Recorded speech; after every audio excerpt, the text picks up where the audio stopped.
Good afternoon. My name is Montgomery Blair Sibley. I'm the attorney for Larry Sinclair, and I just want to give you an overview of how we're going to proceed this afternoon. First, the National Press Club rents space. They do not condone or endorse the views of the people who rent the space.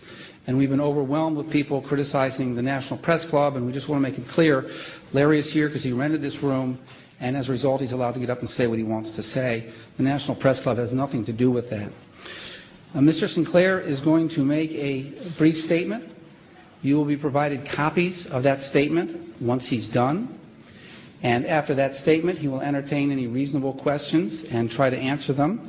The procedure for doing that will be this microphone, because we're being recorded and we want to make sure your questions are recorded so that we get a full question and answer for the video that's being made today. I will come around the room. I will not give you the microphone, but I will hold the microphone so you can ask your questions. And at the end of that statement, at the end of the questions, Larry will be leaving the room. With that said, Mr. Sinclair, the microphone is yours. Good afternoon. First thing I'd like to do is thank a very personal thank you to Reverend Pastor James David Manning for showing up, for his support. Thank you so much for being here. It means a great deal. Good afternoon. My name is Larry Sinclair. I'm a former recreational drug user, drug trafficker, and I'm a convicted felon for crimes of forgery, bad checks, and theft by check. But I'm also an American citizen. I love this country, and I cannot stay silent regarding Barack Obama, knowing what I know. Today I will discharge my obligation as a citizen to witness this knowledge to you and raise questions for others to investigate and consider. I'm going to briefly describe my background and experiences with Senator Obama. In 1999, what appears to me to be a coordinated effort to discredit me, and finally a list of questions. After this brief statement, I will take and try to answer any reasonable questions. Please understand, I will respect your questions and try to answer them. I will not be disrespected, nor will you. My background. I'm 46 years old and I currently reside in Duluth, Minnesota. I am a U.S. citizen. I've made mistakes in my lifetime. I have been convicted and served prison sentences for writing bad checks, forging checks, using stolen credit card numbers in Arizona, Florida, and Colorado. These events occurred over 20 years ago, between 1980 and 1986.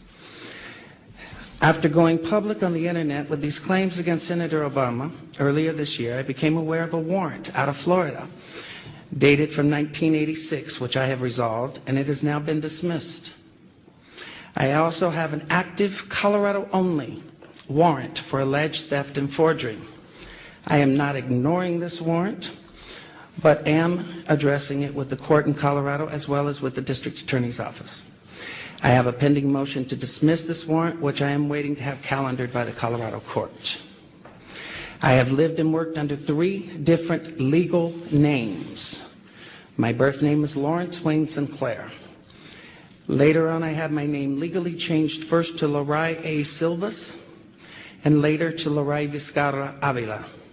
Both name changes were conducted legally in the Pinal County Superior Court, Florence, Arizona. I legally returned to my birth name in the Fremont County District Court, Canyon City, Colorado in the year of 1997.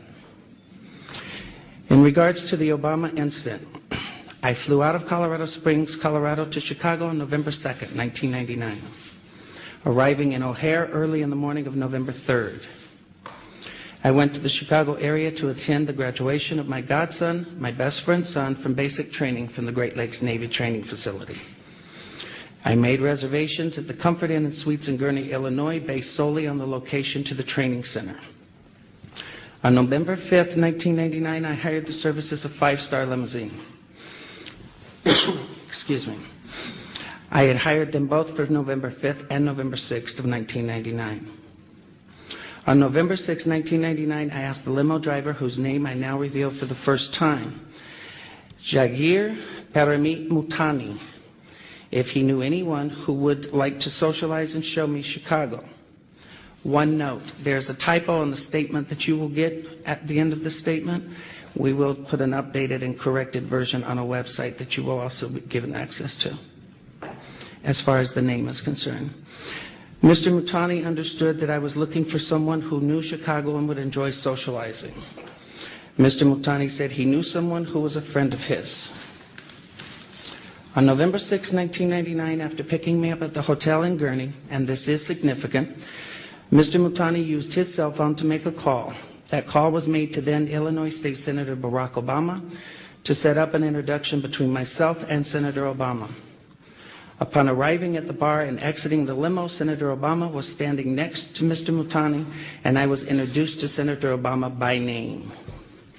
Later that evening in a bar which I believe was called Alibis, and I state believe because I have failed so far to get Citigroup to provide the credit card receipts that has the actual name. I mentioned I could use a line or two to wake up.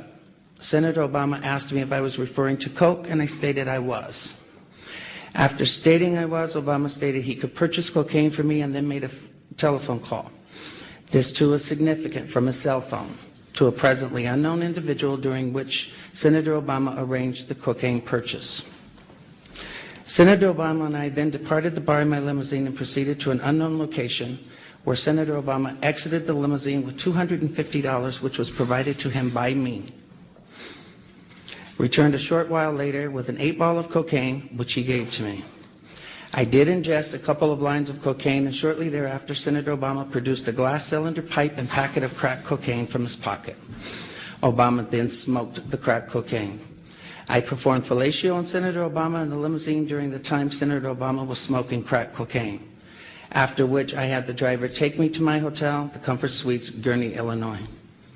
The following day, November 7th, 1999, Senator Obama appeared at my hotel room, unannounced, uninvited, where we again ingested cocaine and I again performed fellatio on Senator Obama. Significantly, both the driver's telephone call to Senator Obama and his call to the drug dealer should appear on the driver's and Senator Obama's cell phone billing statements. In the fall of 2007, September 2007, I contacted the presidential campaign of Barack Obama to request solely that Senator Obama publicly correct his stated drug use record to reflect his use of crack cocaine with me in November of 1999.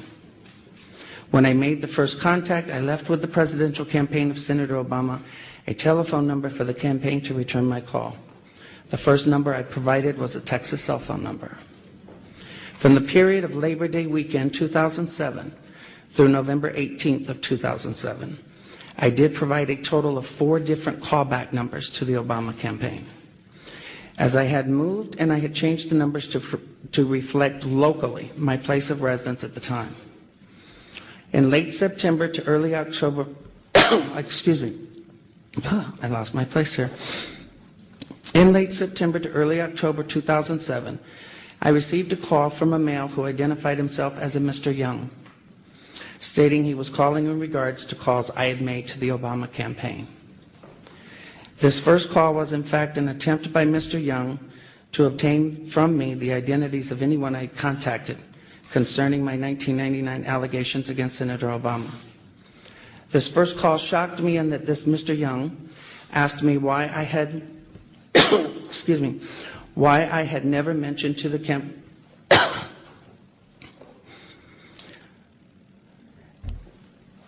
shocked me as I had never, hold on, I'm lost here. Thanks, because this is getting, I can't even see it. The first call was in fact an attempt by Mr. Young to obtain from me the identities of anyone I had contacted concerning my 1999 allegations against Senator Obama. The first call shocked me in that this Mr. Young asked me why I had not asked Senator Obama to disclose the sexual encounters I had with Mr. Obama in 1999. I was shocked as I had never mentioned to the campaign or anyone working for the campaign any sexual encounters, as my call was prompted by drug allegations only. The call ended with Mr.